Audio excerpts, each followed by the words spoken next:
Let's move towards the front. Later, when other friends come, they don't have to walk over you. Or so if you can move to the first few rows, that would be very supportive of me.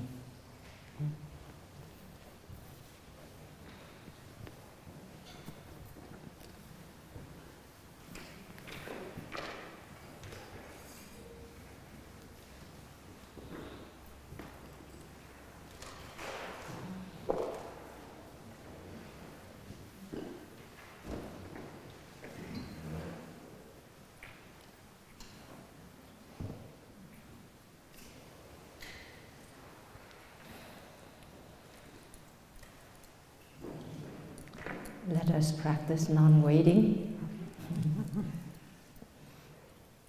Just enjoy breathing.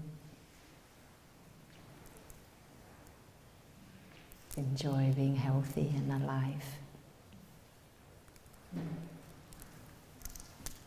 Enjoy being able to be together like this. It's rare nowadays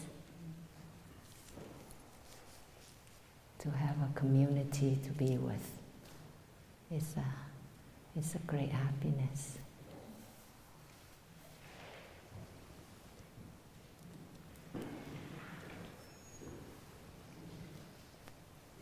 Let's come back to our in-breath as it is, and come back to our out-breath as it is.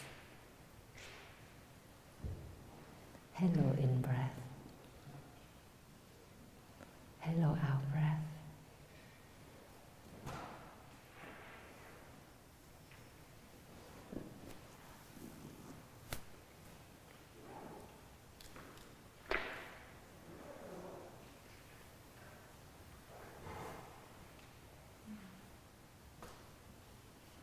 Just recognize the characteristic of our in-breath, short or long, deep or shallow, comfortable or uncomfortable. Just notice it, observe it as it is. And then we do the same thing with our out-breath. Just observe it as it is.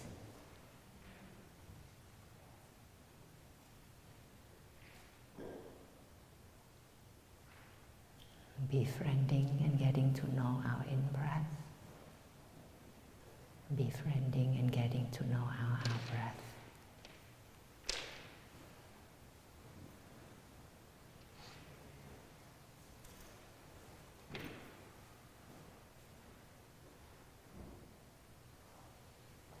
Smiling to our in-breath and smiling to our out-breath.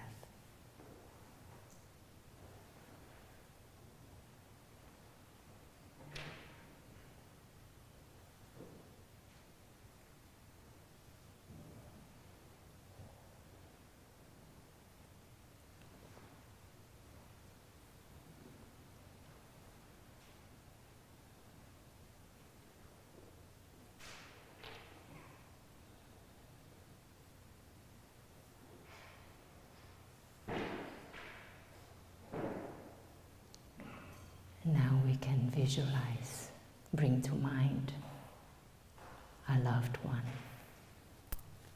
who has passed away recently or long ago. Hello, my beloved. I'm breathing for you. This in-breath is for you. This out-breath is for you.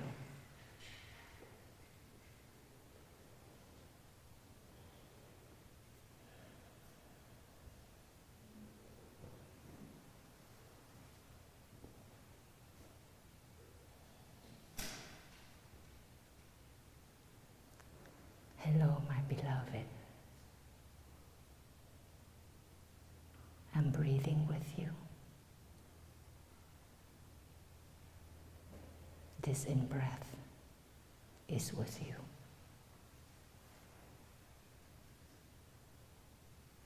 this out-breath is with you.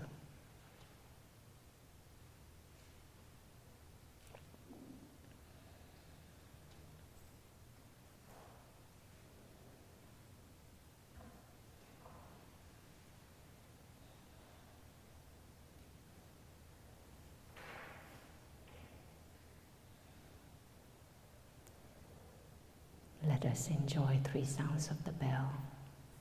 And as we listen to the sounds of the bell, we continue to sit and breathe for our beloved, with our beloved.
Dear beloved Thai teacher, dear beloved spiritual family,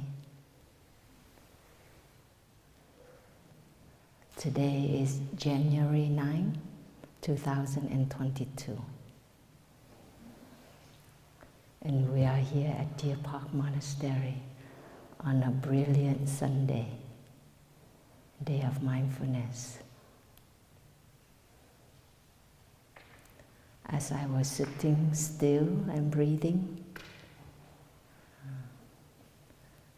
the image of my partner arose in my mind.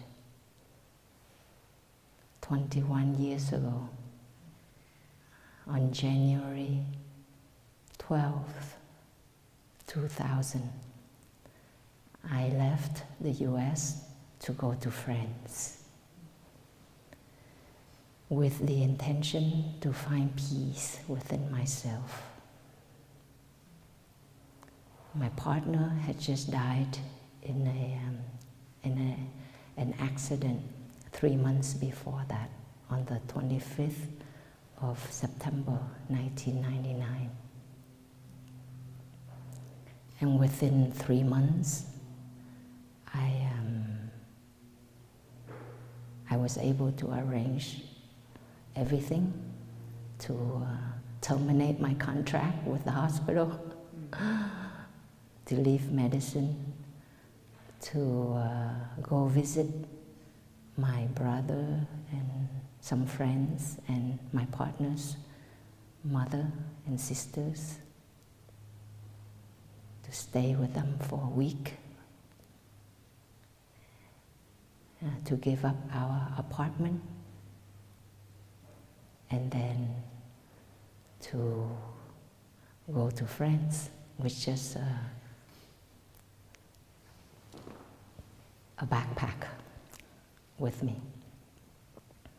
And in that moment, all I wanted was peace, because all my life I experienced many losses. I lost my father at a very early age. I actually don't know who he is. My mother disappeared when I was 12, and my brother was only 8 at the moment. So we came to the US as Amerasian children, meaning we were children of the Vietnam War. And the United States government sponsored us and found foster parents for us to live with until we turned 18. So I came to the US, and within 1 year, my grandmother, the most solid, stable presence of my life, for my whole life, she also passed away.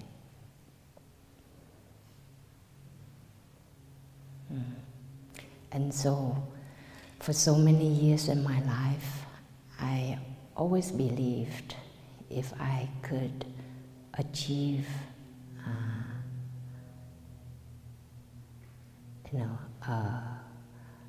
a good career, could be successful academically, if I could find a true love,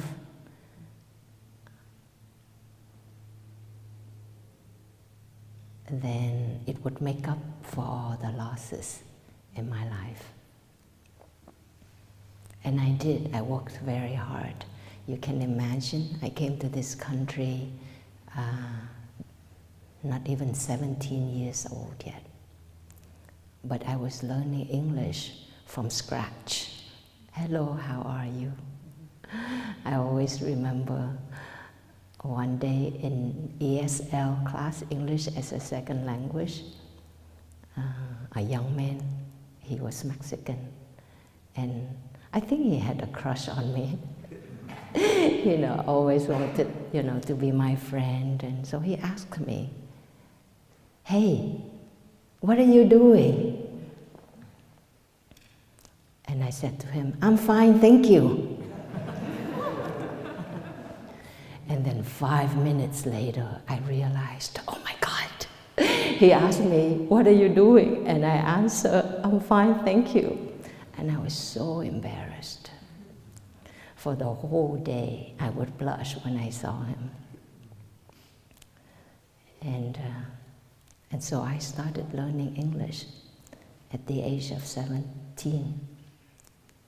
And I worked so hard that I was able to go to college with many scholarships that I didn't owe anything when I graduated from college. And then I got to UCSF medical school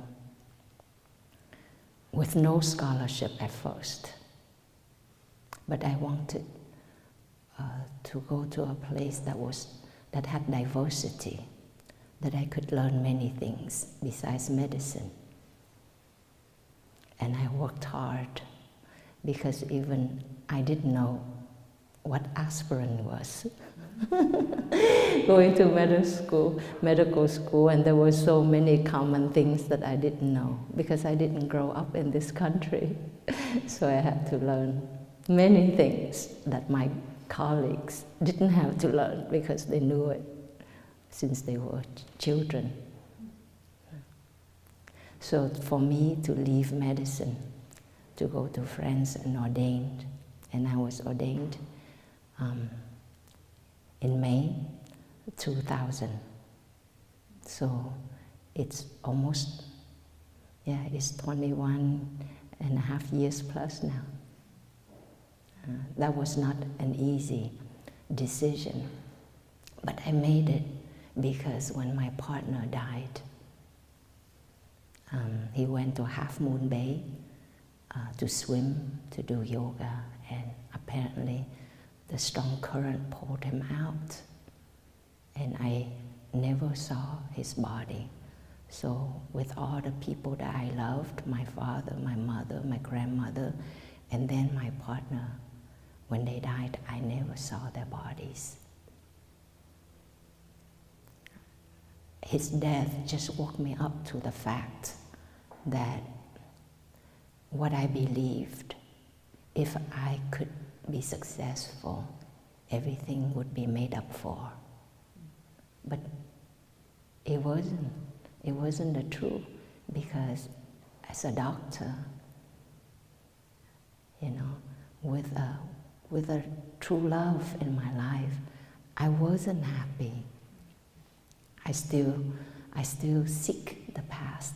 I was still drowned in the past, in my past suffering.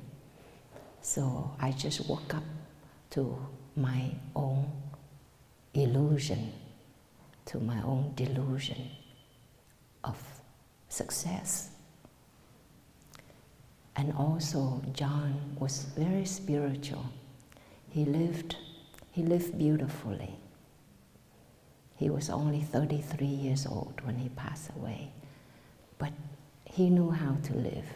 He was an audio engineer for Dolby, a rising star, and he loved music, so he had his own band. And he could take time off every Friday. He worked only half a day, so that he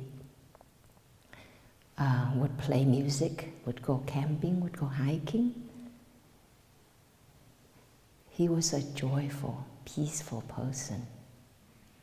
And so when he died, I actually asked myself, if I were to die in the midst of the day, would I be able to say, I have lived deeply? Would I be able to say, I have peace in my heart? And the answer, sadly, was a resounding no. I wouldn't be able to say that.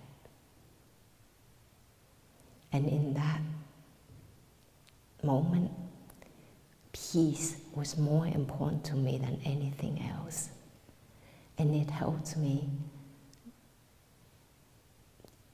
to let go of medicine. Otherwise, I would never have been able to do that, because I had invested so many years of my life in schooling. It was impossible to let go of something, even though I wasn't entirely happy in it. So to me, to be able to live beautifully is very, very important.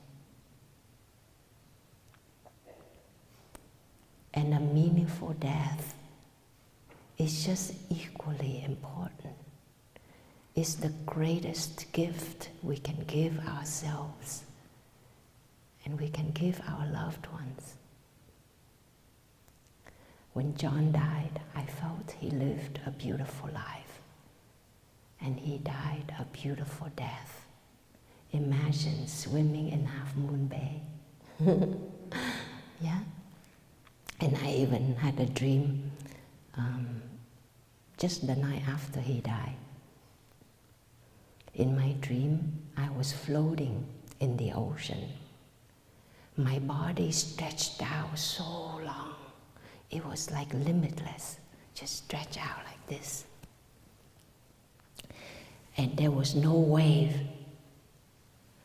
The water was so calm, and I was just floating peacefully.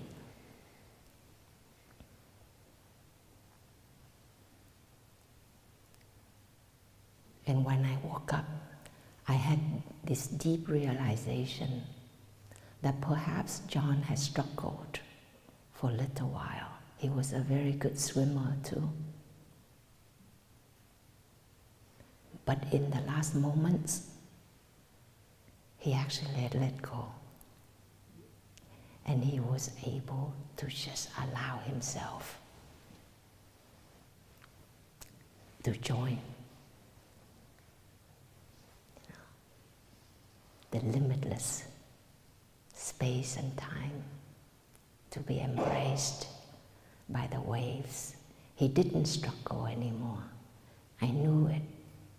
I knew it from the dream, and I knew it from his life. I knew he was capable of that. And he did it. And so the deepest lesson that I have learned from my loved ones, including John, was that we need to live beautifully. our daily life, we need to live beautifully. And we need to learn how to die beautifully in our daily life. Because that's so important. To have this human life, this one chance, is so rare and important. And it's also a great gift, not only to ourselves, but to our loved ones. It's a great gift that we are able to live beautifully and to die beautifully. It's a gift of non-fear. When I think of John, well now, let's say then, I suffered. My hair turned white within a few days. I woke up and saw many strands of hair just turn white, and my hair was very long, and I was only 31 years old. But over the years I've learned, yes, we need to live. We need to live when a loved one dies. Because if we die with them, if we let ourselves be drowned in despair, in sorrow, in anger, in resentment, then inadvertently we make sure that our loved one is dead.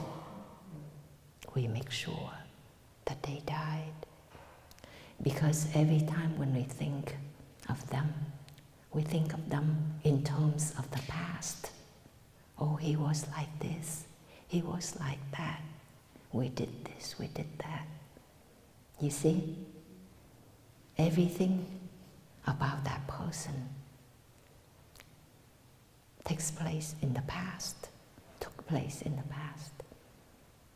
And so the person is surely dead. So it's so important that we learn to live more meaningfully and more deeply so that our loved one can live on in us, in our daily life. When a loved one dies, it's very painful. One cannot avoid that pain.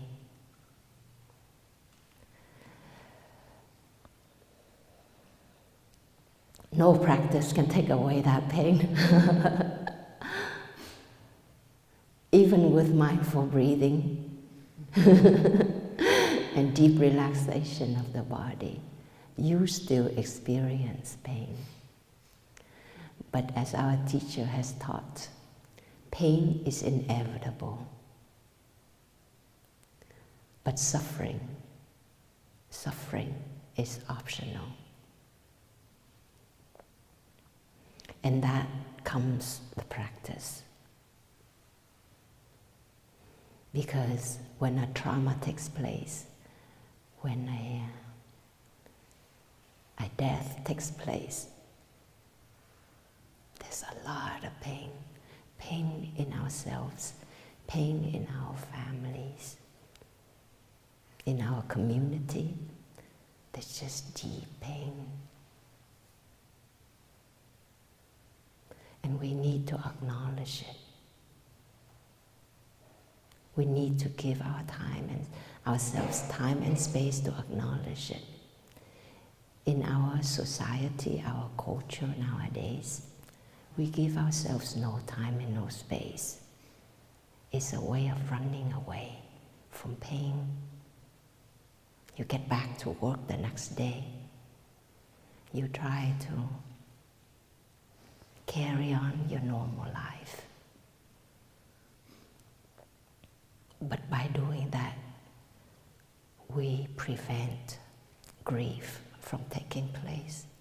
And thus, we prevent healing and transformation from taking place. In the Vietnamese culture, when a person passes away, we actually leave the body in the house. In Vietnam, we do this for at least 2-3 days. The body, you just leave the person lying in the coffin open, and family members would sit around the coffin, would sleep around the coffin. Friends would come to visit right in the house.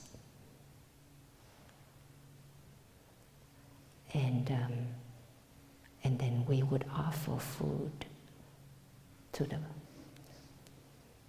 on the altar. And every 7 days we do that. And I did that for John. I went to a temple from San Francisco. That temple, I think, was in Hayward.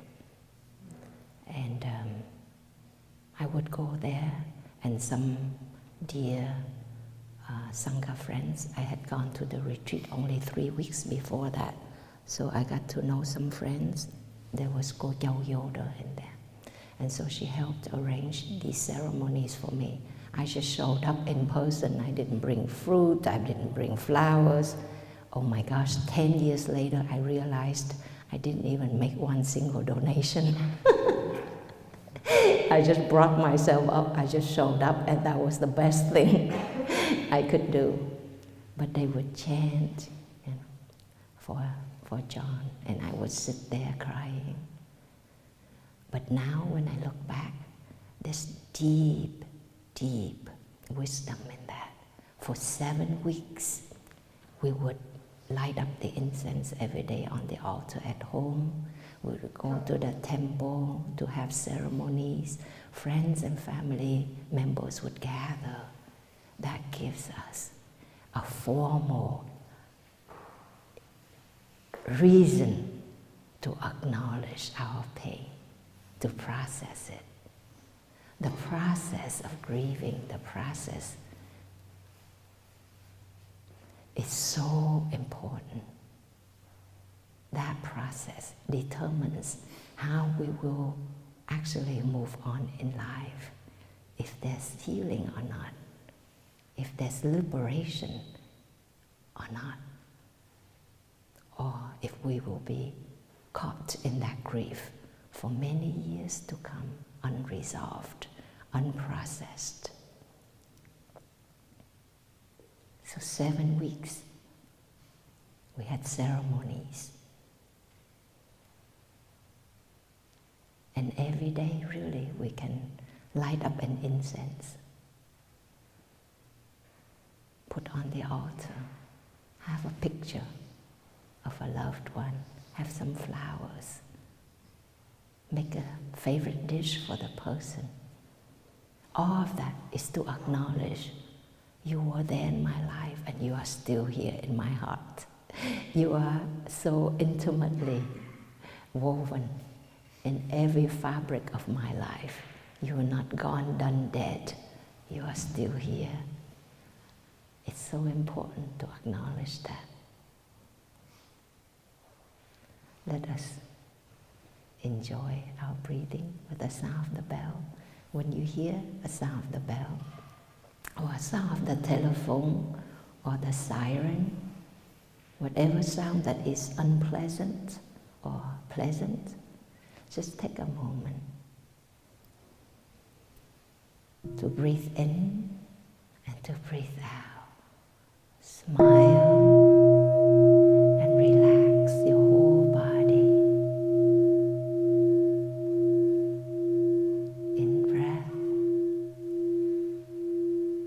out breath. In breath, out breath. Smiling, relaxing. Smiling, releasing the tension in any parts of our body that is holding knots, tension, pain. Just breathe into that part and release it.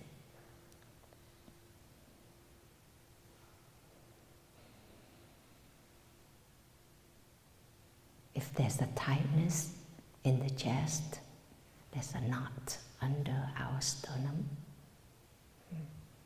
If there's a fist we are unconsciously making,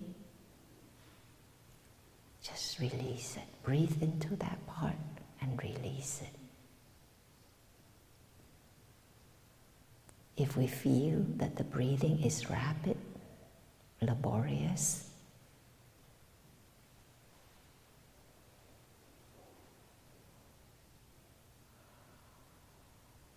just smile. Focus on the chest, focus on the belly. Feel the rise and fall of our abdomen, of our chest cage.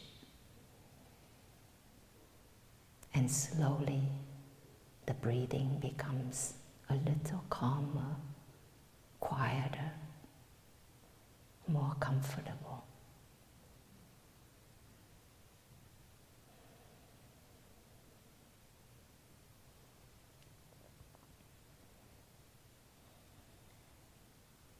How to live beautifully and die beautifully in our daily life, so that we can regard death not with fear and angst and sorrow, but we can regard death as a friend that is always there.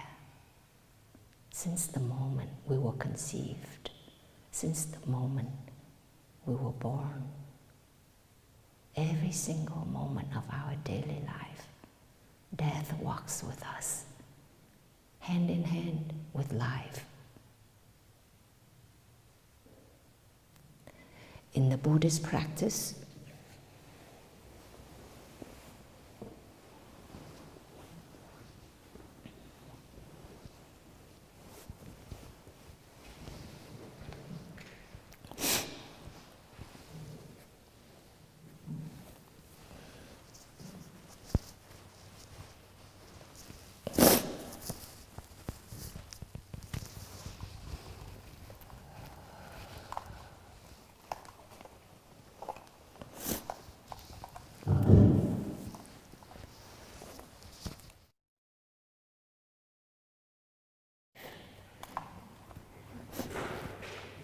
I got it.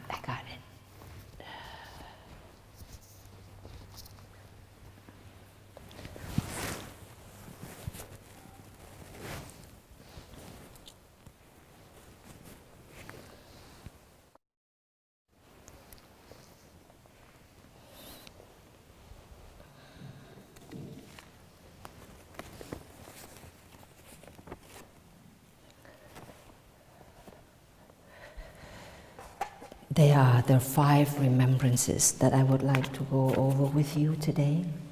Okay.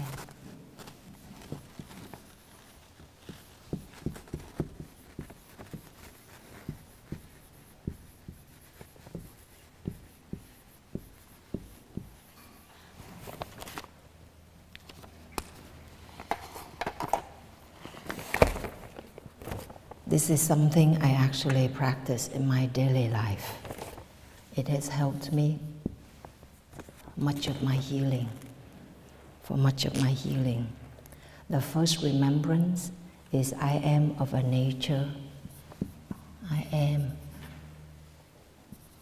of the nature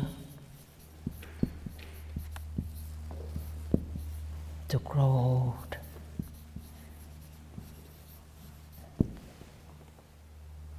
There is no way to escape growing old.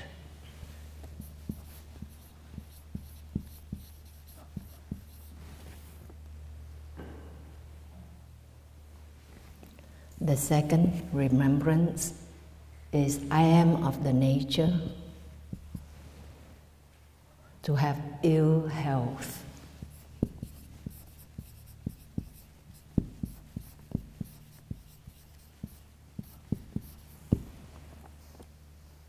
There is no way to escape having ill health.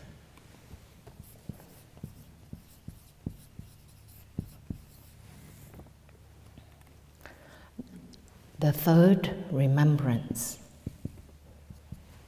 is I am of the nature to die.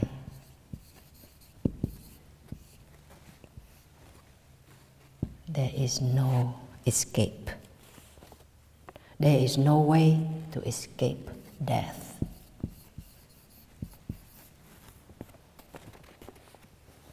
You think it's so morbid, don't you? But it's true. We suffer because we don't acknowledge this truth, because we deny this truth. We want delusion instead. That's the only reason why we suffer so much. Pain, remember, pain is inevitable, but suffering is optional. We suffer so much because what is true, we deny, and what is not true, we embrace. So let's go through these first three remembrances first. I am of the nature to grow old. There's no escape. We grow old since we were conceived. Every moment we are growing old. Do you know of a very rare genetic disease that the child has this accelerated aging process?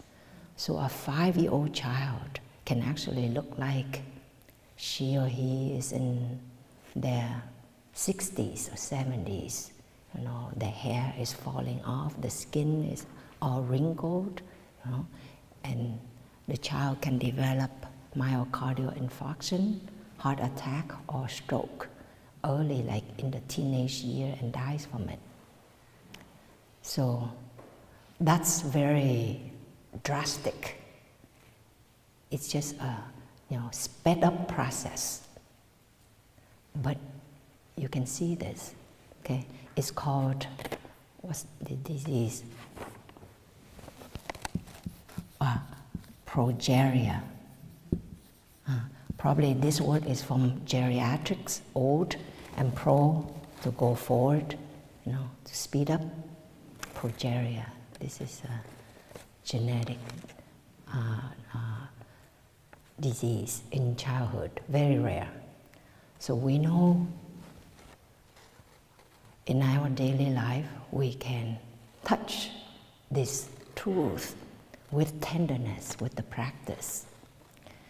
Every so often, just lovingly look at your hands. See the spots, the wrinkles. See how the veins have become more evident year after year, See when you don't put lotion, how dry, flaky, and wrinkled that may look. And smile with it. Put some lotion on your hands tenderly and say, I am of a nature to grow old. I say that to myself every so often. I haven't said, John, I am growing old. He was 33.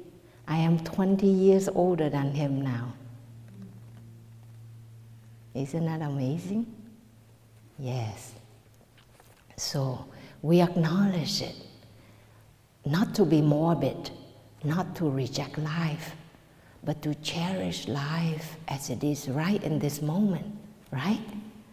However young or old you are, in your teens or you're in your 20s or in your 40s or 60s, you are youngest and most handsome and beautiful right now compared to the rest of your life. So celebrate it. Yes, at every stage of your life, you are still youngest and most handsome and beautiful. So this process, we can also learn to embrace. Do you know of a Japanese art? It's called Kinsuku.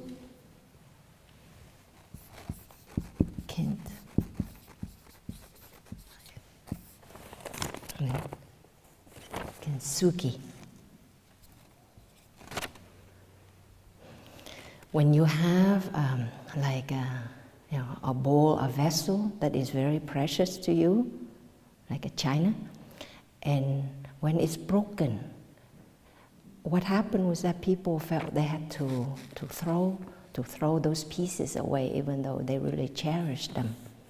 And so this art, so for example, you have a bowl like this, and it's broken into pieces like that. Instead of throwing it away, what they do is that they use gold to mend the pieces, to keep the pieces together. Kint means gold and sugi means joint. So you join the pieces together with gold. And so not only you don't have to throw it away, but you celebrate, you keep it, and it becomes a very, an exotic piece of art, gold. And you cherish it because it's so unique, so exotic, right? So now, when we can fear something and reject it and be saddened by it, or we can celebrate it and cherish it. So what about us? This process of growing old, this process of having ill health, it takes place moment to moment of our daily life. An autopsy of a 10-year-old child, you can already find evidence of atherosclerosis. Fatty streaks are already there on the lining of the arteries. 10-year-old, you already have this, cholesterol buildup, calcium buildup on the lining of the blood vessels. And that later will become, atherosclerosis, you will have heart disease, all of the problems that will follow after. But it started in our childhood. Everything that is there, either we can reject it, deny it, or we can celebrate it. We can see that's my nature. And old age can be beautiful. Our teacher, Zen Master Thich Nhat Hanh, he just grew more and more beautiful as he aged. In his 70s, in his 80s, in his 90s, such peace, such serenity, such beauty in our teacher. He just looked ageless. And his heart remained young, and he was able to connect to all of his students who were much, much younger than him, and to the children and the teenagers, because he knew how to celebrate this art, Kinsuku, to mend everything, the broken pieces of your life, mend it with gold. Make it beautiful. The broken relationships, mend them. Because it brings to the fourth remembrance that we should remember in our daily life. All that is dear to me and everyone I love are of a nature to change. Okay? Nature to change. Not only we are of the nature to change, but everyone we love or hate, everyone is of the nature to change. There is no way to escape being separated from them. Okay? No escape of being separated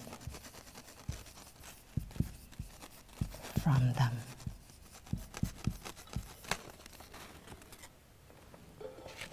We suffer because those we love, we have to be separated from. We suffer because those we hate or dislike, we have to be close to them. And we want to get rid of them, right? But you know what? Those you love who are near you, but you don't pay attention to. You think, or we think, oh, they'll always be there. I'll get back to them tomorrow, next year, right? And so when they die, we experience deep pain not only because of the loss. We experience deep pain because of regret and guilt, because of unfinished, unresolved business. That is actually what causes more pain than the pain of loss. It's the pain of guilt and regret and resentment. The pain that we did not realize that they were of the nature to change, and they cannot ever be with us forever. And so if we acknowledge this in our daily life, then those that we love, we will express acknowledgement, recognition, appreciation more often, more generously. We will do that. I know you are there, and I'm so happy. Thank you. Thank you for being my partner, for being my child, for being my mother, my father. You're not perfect. You caused me a lot of pain. But thank you. You know, I had a very turbulent relationship with my mother. Even though she disappeared when I was 12, and I lived with her less than 6 years of my life. And during those 6 years, actually, she was away working. That I actually was with her for a total of probably just a few months at the time. But she certainly caused me a lot of pain, a lot of verbal abuse, a lot of physical abuse. But as I grow older and to be a woman and to be a spiritual practitioner, I learned that my mother suffered so much. She couldn't do better. She did her best. And I thank her. Thank you for giving me life, for not aborting me when you should have, when you could have. Thank you for working so hard and providing your family. I was never left hungry. I always was nicely dressed, you know, even though my mother wasn't around much, but I was well cared for. And there was my grandmother. So you thank for the things that people give you, for the things that you have, but you also learn to be so thankful for the things that didn't happen, that weren't given to you, that were even taken away from you. When I came to Plum Village, one of our eldest sisters, Sister Đẳng Nghiêm, she said to me, "Oh, you should be grateful to John because he brought you to the spiritual life." I hated that. What do you mean I should be grateful for John's death, right? But you know, over the years, now I am very grateful. Because when conditions were sufficient, he manifested. And when conditions were no longer sufficient, he hid away. But his hiding gave me the chance to pursue peace, to cultivate peace in my daily life. You see, I am who I am today. One of the big conditions is because of John and his death. If he had lived in misery, and at that time I actually thought of that, if instead of John, being dead, if it were my brother, I wouldn't have become a nun, because my brother lived a very hard life, and his death would cause me so much sadness and pain. I wouldn't have thought of becoming a nun. But because John was so spiritual and peaceful and joyful, his death, his life and his death inspired me to live a more meaningful, peaceful life. You see? And so in that way, I am grateful, deeply grateful for John. His departure gave me life. And so I lived this life for him.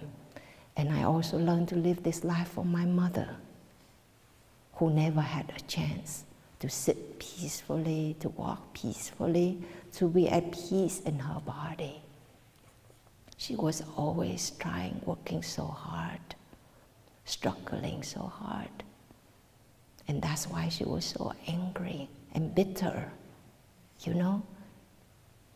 And so when we practice, when we give ourselves time in our daily life to sit quietly and check in with our body, with our breath, we learn a lot. And we allow ourselves to review our life, to review our relationships, instead of running away from pain, feeling afraid of confronting our life. We allow ourselves to look at the broken pieces of our lives. And that's when we have a chance to use gold, to use the mindful breathing, the mindful walking, to use loving speech, deep listening, to use tenderness and love, to heal ourselves, to heal our relationships. Even the person has long gone, like my mother. She passed away in 1980. That means it's like 41 years, almost 42 years now. But I can tell you that my relationship with my mother is so much more peaceful and healthy now than 40 years ago. Because I learned to sit for my mother. I learned to walk for my mother. I learned to heal for her and to say, Mother, I'm healing for you. I'm living a life of freedom for you. And actually, just a few weeks ago, I had a dream. In my dream, my mother was lying on her side, and I was behind her lying on my side. And behind me was my brother lying on his side. And we didn't say anything, but it was such a tender, peaceful moment that we were lying next to each other like that. That is the fruit of practice, that we are able to make peace with our loved ones. When they are alive, when they are near us or far from us, and when they have passed away, we can still heal them right inside of us. I used to think probably my mother went straight to hell. You know, I believe that because her life was just like so harsh. Imagine a young woman, a young teenager leaving the countryside, going to the city, trying to make money, ended up with American GIs and having my brother and me. It was not an easy life, being uneducated, having no family in the city. My mother had to hustle and bustle and struggle, you know? Yeah. But we can heal our loved ones right inside of us. Whatever that they were not able to do in their lives, we can do it for them. I am doing this for my mother. I am continuing my grandmother, who was peaceful, who was spiritual, who knew the time of her death, and asked my auntie and my cousin, to wash her, to put on a pair of new clothes ready for her, for her funeral. And she just, put on her new clothes, and then she said, ask the monks to come and bless me. And there were 2 monks staying in our house because my grandmother had helped them for many years. They came down, they were praying for her. And you know what? Grandmother,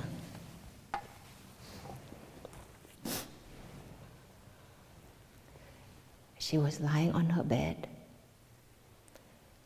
and she was bringing her palms together. And just somewhere here, she stopped. She wanted to make a lotus bud, to join her palms, but she stopped midway, and my aunt bent over trying to help her. And one of the monks said, just leave Grandma alone, let her be. And that's how my grandmother she passed away. Completely at ease and at peace. No fear in her heart. And even though I wasn't there to witness it, even though I found out 6 months later because they were trying to hide the news from me, but when I learned the details of my grandmother's passing, it gave me deep peace. And it gave me non-fear. For the first time in my life, I thought of death as not something frightening, but as something so beautiful and peaceful. And that inspired me to live my life in such a way, to live this spiritual life. You see? So nothing is lost. Whatever our loved ones were able to do well, we can continue for them. And whatever they weren't able to do, we can transform and heal for them.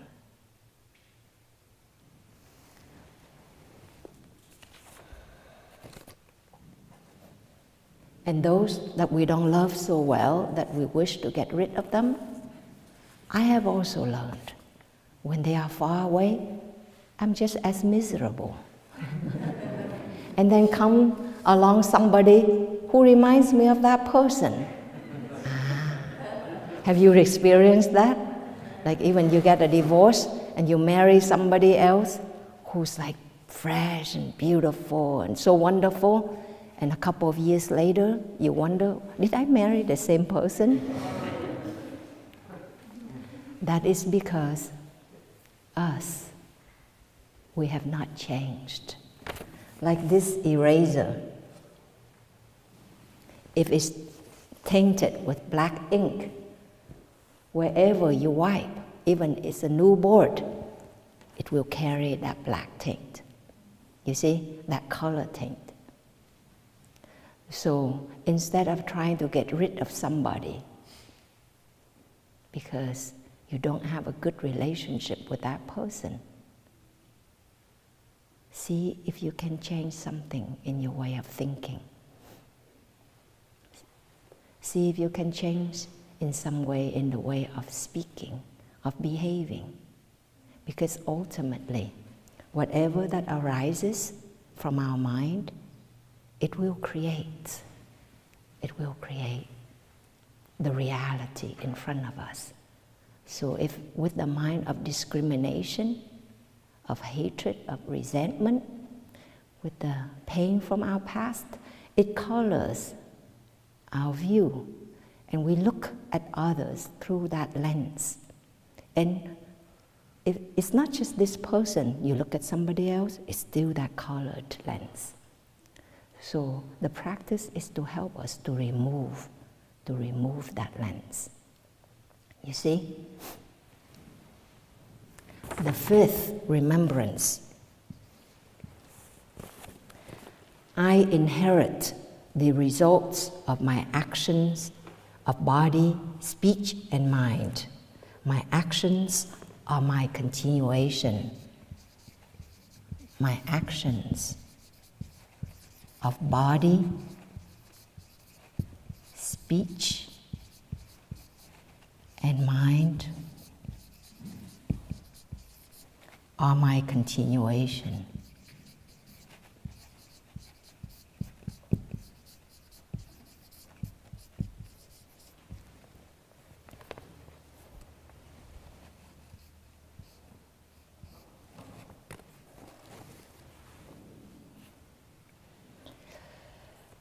There are no fears. Fear of public speaking is a real fear. Fear of losing a job is a real fear. In every single one of us, fear of losing a relationship is a real fear. These are all real fears. Fear of growing old, fear of having ill health, fear of death, fear of being separated from our loved ones, and fear of having no continuation at all. You die and you think you're just gone, nobody to remember you. You just vanished from the face of the planet. That's a deep fear.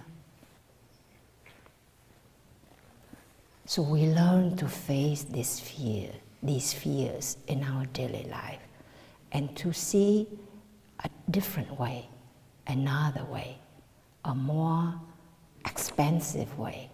Do you know that even in our brain, we have the left hemisphere, we have the right hemisphere. Our society is a left-sided, left brain society. It means that the left brain focuses more on, analytical, critical thinking, seeing boundaries, seeing limitations. The speech constantly goes on in our mind, the thoughts and feelings. That's our left brain. The left brain always think me, mine, my. But in us, there's also the right brain.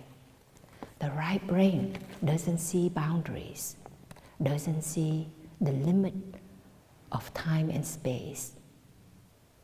It's spacious, expansive.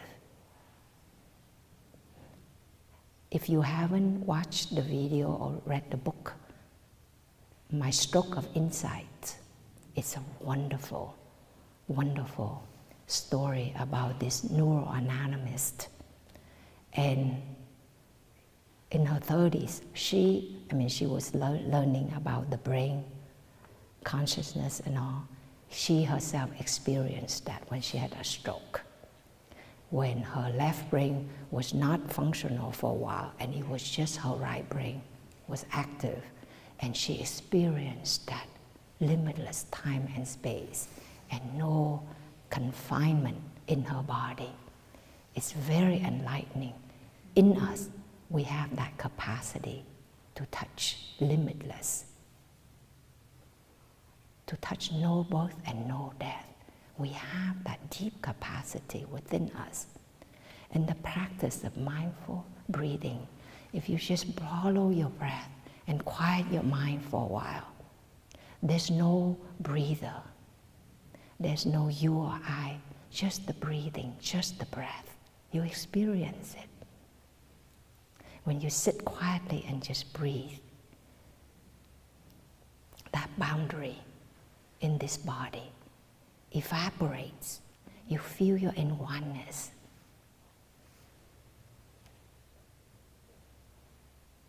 And the mind is quiet. There's no obstacle, no boundary between you and me, you and the other group of people, another nation. You see? We can touch this in our daily practice if we just give ourselves time and space. Nowadays, we always resort to electronic gadgets. Every moment we get, we check the iPhone, check the email, check. That is living our left brain, strengthening the left brain that causes us to feel so alienated, separated, isolated from ourselves, from our families and society, from the human species, from the animal, plant species, from Mother Earth. It causes us to be so greedy and selfish, just me, my safety, my comfort, my. We forget. And because we are so caught up in this left brain thinking, guess what? We are miserable. We never feel safe enough. We never feel happy enough. So we think that we're taking care of ourselves, but actually we're hurting ourselves. When we live in fear and anger and resentment and discrimination. But when we live more of our right brain, more of our nature, of limitless, we can touch deep peace and joy. And we know that our actions of body, speech, and mind are our true continuation. That is our continuation. Our children, yes, they will carry our names. They will continue us. It's true. But deeper than that, much longer than that, far-reaching than that, they are our actions of body, speech, and mind that affect generation after generation after generation when our names are no longer known, when our bodies are no longer identifiable. The actions of thought, speech, and body continue to affect our relatives, our friends, this nation, other nations. You see, when we see that, when we remember that in our daily life, our life is the art of Kinsuku. And it can be very beautiful. It can be very precious. And for me,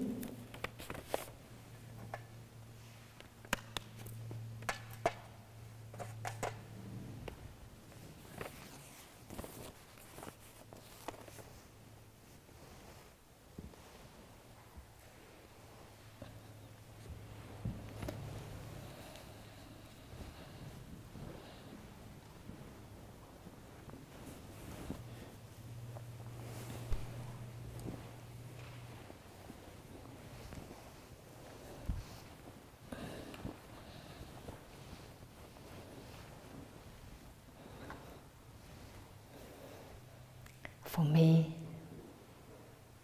to remember, to practice these 5 remembrances in my daily life, it helps me to cultivate acceptance of myself, of my life. It helps me to accept those I love and those I have difficulties and conflicts with. It also helps me to touch my daily life and daily death so that I don't have to run away from it anymore. Every time when we have a cold or flu, or we have an illness that arises, we can take it as an opportunity to practice deeply these 5 remembrances. During this 3-month retreat, I was sick for a month and a half. I just had this severe back pain. I never experienced muscle spasm in such a vivid way. I could feel like the muscles literally was like a flap of muscle shaking like this right here.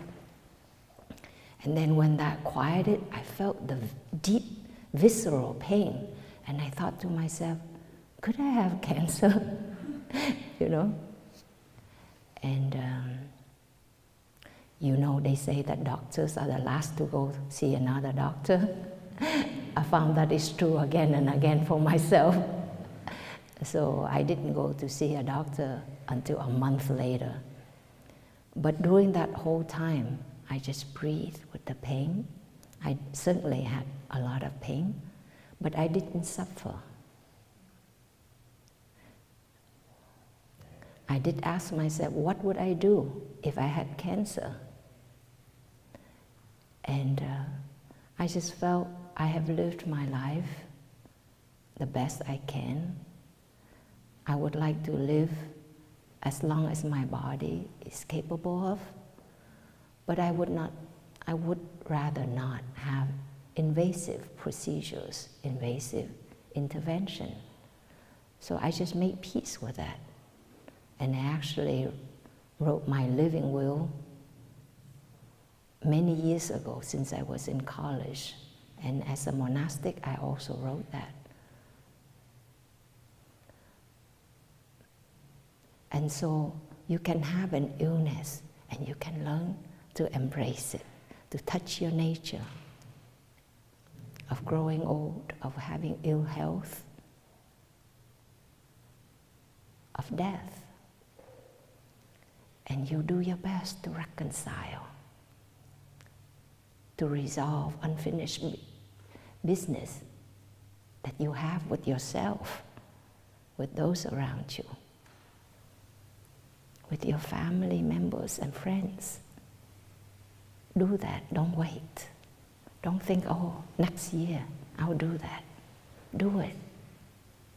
Before you go on a trip, just before you leave your room, even for work or something, clean up your room. Put it in order. Give rise to the thought, I may not come back. I don't want to leave a mess for somebody to clean up after me. That's what I practice. And so in that way, it gives us an attitude, an awareness of impermanence.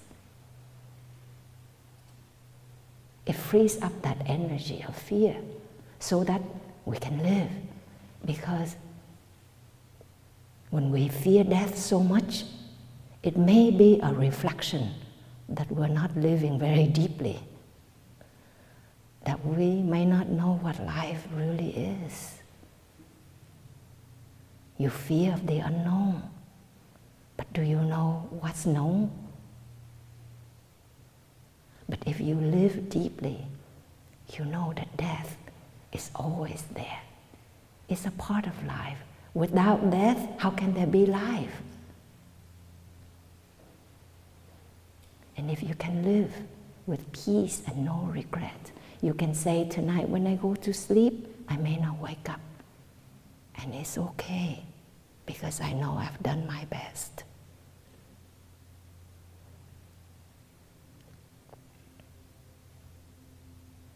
To me, that's living beautifully and dying beautifully in our daily life.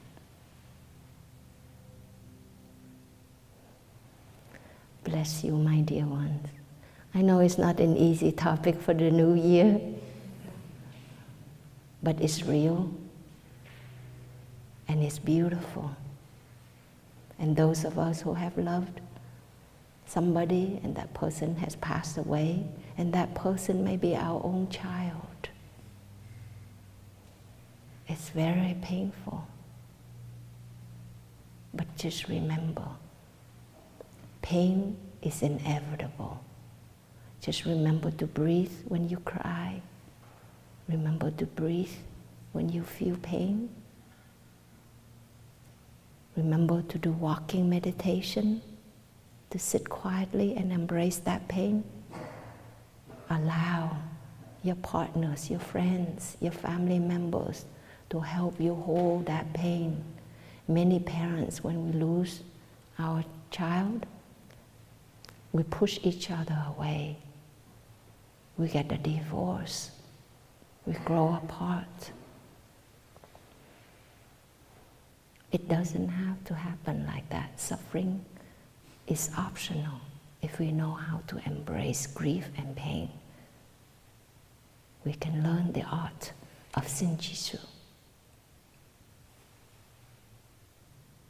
We can learn to live this one precious and wild life, like Mary Oliver said in her poem.